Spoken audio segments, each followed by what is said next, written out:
ارادہ شرعیہ،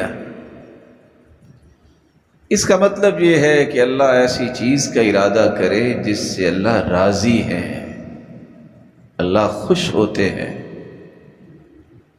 قرآن مجید میں اللہ ذو الجلال فرماتے ہیں فَمَن يُرِدِ اللَّهُ أَن يَهْدِيَهُ يَشْرَحْ صَدْرَهُ لِلْإِسْلَامِ۔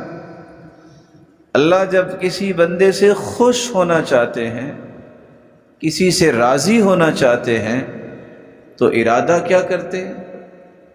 اس کو شرح صدر عطا کر دیتے ہیں، وہ دین کی بات سننا پسند کرتا ہے، وہ نمازوں کی پابندی پسند کرتا ہے، وہ قرآن پڑھنا اور پڑھانا پسند کرتا ہے۔ یشرح صدرہ للاسلام، کوئی نصیحت کرے تو غور سے سنتا ہے۔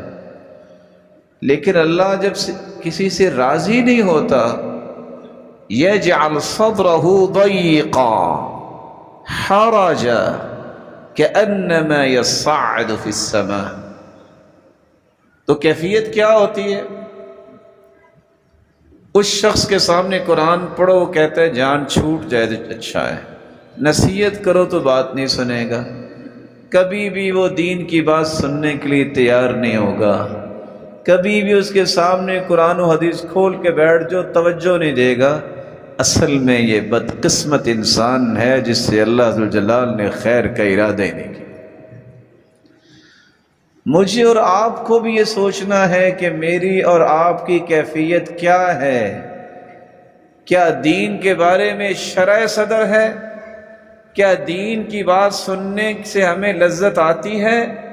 قرآن پڑھنے سے، اللہ کا ذکر کرنے سے، اچھی باتیں پڑھنے اور پڑھانے اور سمجھنے اور سمجھانے، کسی بڑے کا احترام کرنے، چھوٹے پہ شفقت کرنا، ان ساری چیزوں پہ جب انسان کو خوشی محسوس ہو تو اسے سمجھ لینا چاہیے کہ اللہ اس سے راضی ہے اور اللہ نے آپ کے ساتھ خیر کا ارادہ کیا ہے۔